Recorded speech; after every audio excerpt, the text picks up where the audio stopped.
Assalamualaikum warahmatullahi wabarakatuh. Apa kabar sahabat-sahabat semua? Pada pertemuan ke-12 ini kita akan membahas tentang sejarah dan perkembangan Islam di negara Vietnam.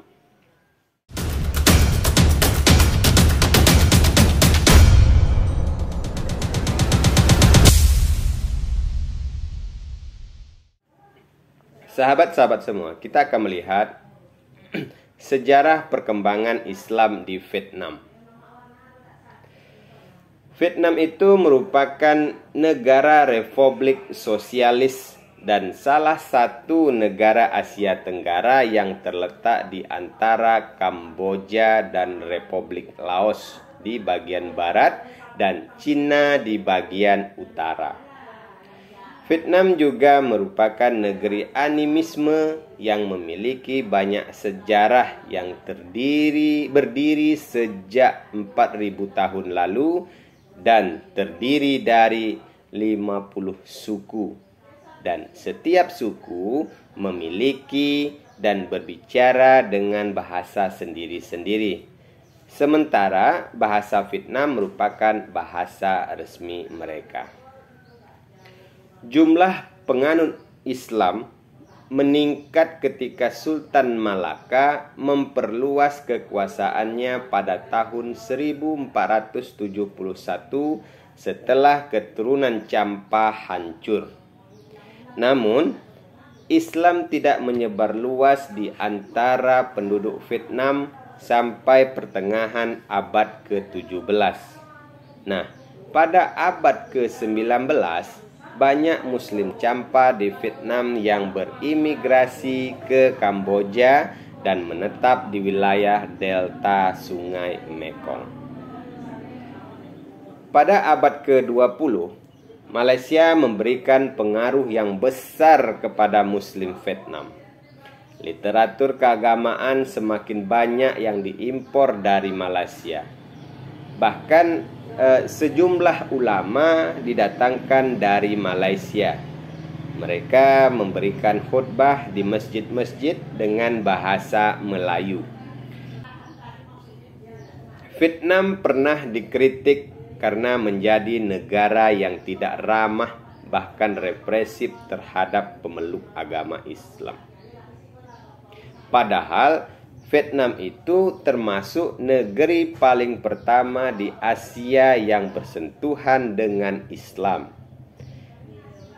Disebutkan bahwa pada tahun 650, Khalifah Utsman bin Affan sudah mengirim utusan resmi yang pertama ke daerah Vietnam yang pada waktu itu berada di bawah kekuasaan dinasti Tang di Cina. Dahulu, masyarakat Cham adalah penganut agama Hindu dan telah menguasai bagian tengah dan selatan Vietnam selama ratusan tahun. Seiring waktu, mereka akhirnya memeluk Islam. Kerajaan Islam Champa yang menjadi negara Islam pertama di Asia Tenggara. Sisa-sisa kerajaan itu masih ada di bagian tengah dan selatannya negara Vietnam. Bukti lain menyebutkan bahwa sebenarnya Islam itu masuk ke Vietnam mulai abad ke-11 yang dibawa oleh para pedagang dari India, Arab dan Persia yang singgah di kawasan Vietnam tersebut.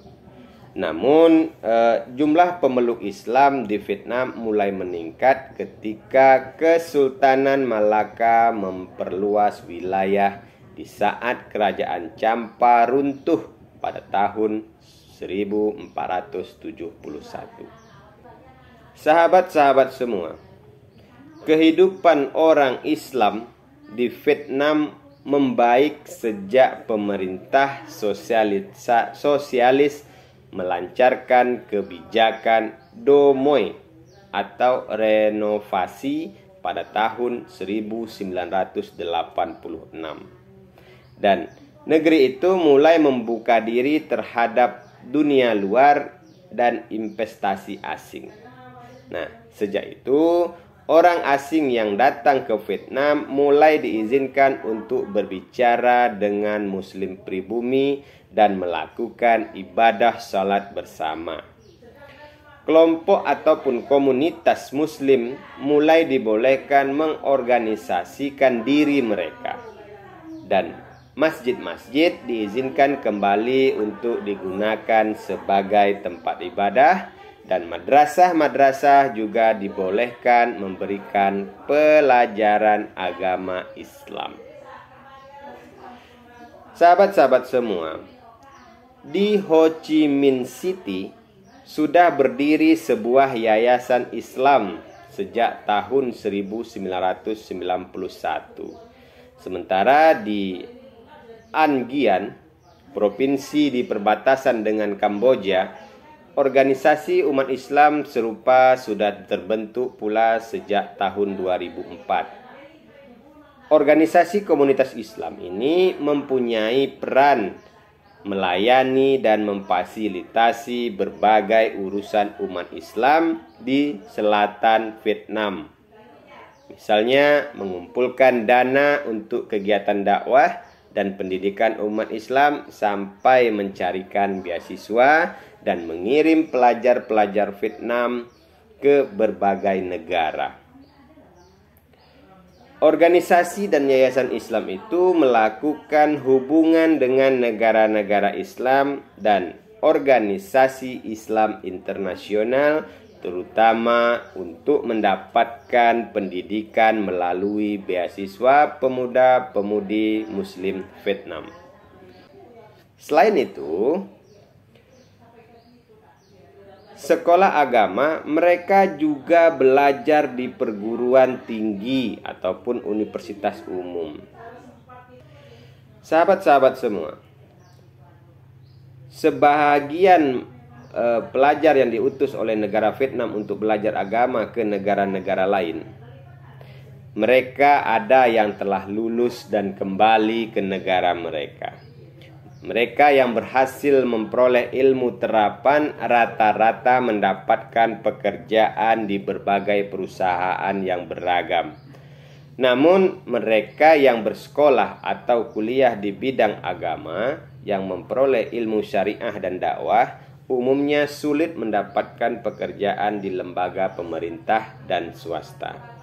Mereka inilah yang memerlukan bantuan negara-negara dan organisasi Islam internasional untuk bekerja di bidang dakwah, seperti menjadi imam masjid dan mubaligh, yang tentu saja perlu mendapatkan penghasilan untuk menghidupi keluarga mereka. Namun di kota Hanoi sendiri, bahkan di seluruh kawasan Vietnam Utara, hanya terdapat satu masjid sebagai sarana ibadah umat Islam yang rata-rata adalah keturunan asing, diplomat, dan staf kedutaan negara-negara Islam. Masjid Al-Noor yang terletak di kawasan padat kota tua Hanoi itulah satu-satunya tempat reuni kaum muslim setiap hari Jumat. Sahabat-sahabat semua, mazhab yang diikuti penduduk Islam di Vietnam itu diantaranya adalah mazhab Sunni. Nah, mazhab Sunni ini tersebar di seluruh penjuru negara, kecuali dua tempat, yaitu Tuan Han dan Ninh Tuan, dan mayoritas mereka menganut Syafi'i. Kemudian mazhab Bani. Mazhab Bani tersebar di daerah Ninh Tuan dan Binh Tuan, dan mazhab ini tidak banyak dikenal oleh umat Islam di dunia karena memiliki ciri khusus domestik dan memiliki pengaruh kuat warisan dari India yang banyak bertentangan dengan ajaran Islam yang benar, seperti menjadikan pimpinan untuk sholat mewakili jamaah.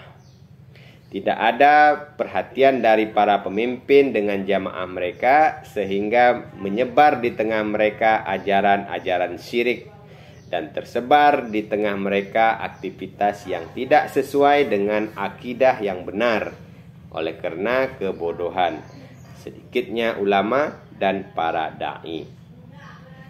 Dan ketika datang bulan Ramadan, mereka memisahkan diri dari istri-istri mereka sejak awal bulan hingga akhir, karena mereka tinggal di masjid selama bulan Ramadan.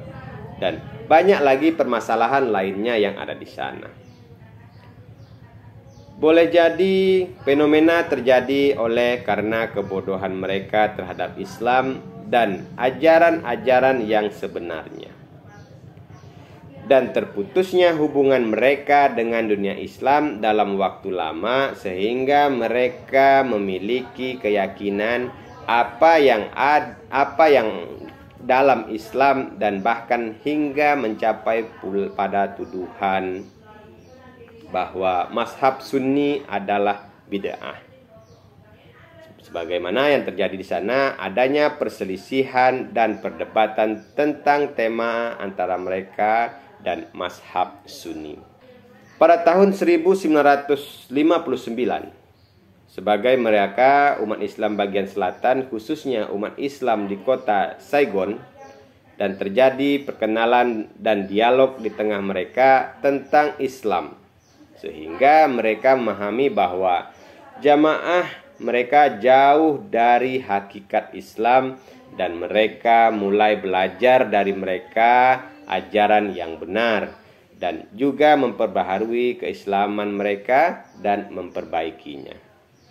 Kemudian kelompok ini pulang ke negeri mereka dan mengajak masyarakat pada ajaran agama Islam yang bersih dan benar. Maka dakwah itu pun berhadapan dengan berbagai bentuk penolakan, pendustaan, dan tuduhan dari warga, dan menganggapnya sebagai bid'ah dan khurafat.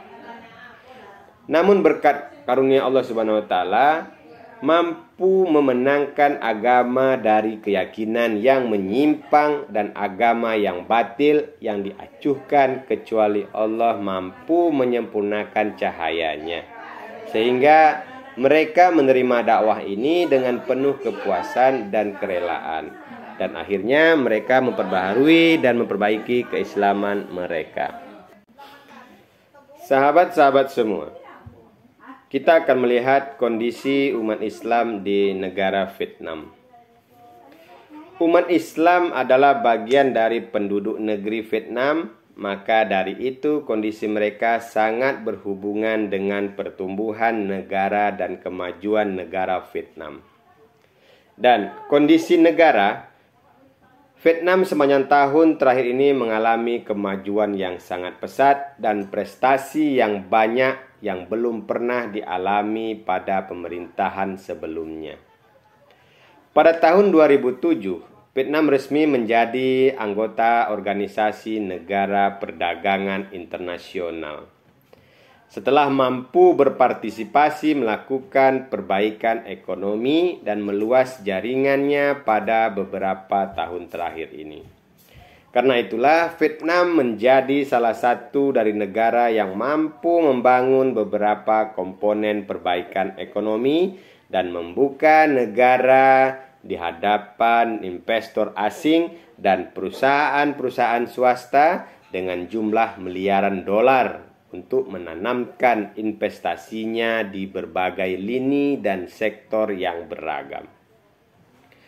Jika dibandingkan dengan kondisi umat pada kurun sebelumnya, umat Islam saat ini mengalami perbaikan, sehingga sebagian umat Islam mampu keluar dari sangkar kemiskinan dan ketiadaan, bahkan berubah kondisi hidup mereka.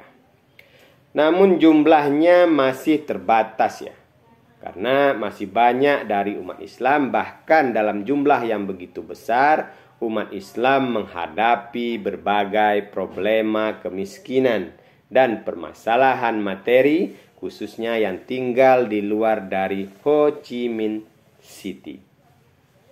Nah, kita akan melihat pelajar Islam di Vietnam.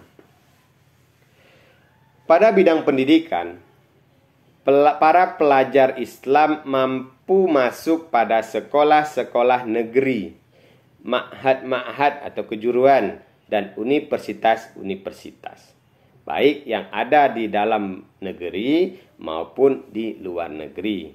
Dan di antara negara yang dijadikan tempat untuk belajar bagi pelajar Vietnam adalah Malaysia, Indonesia, Saudi, Libya, dan Mesir.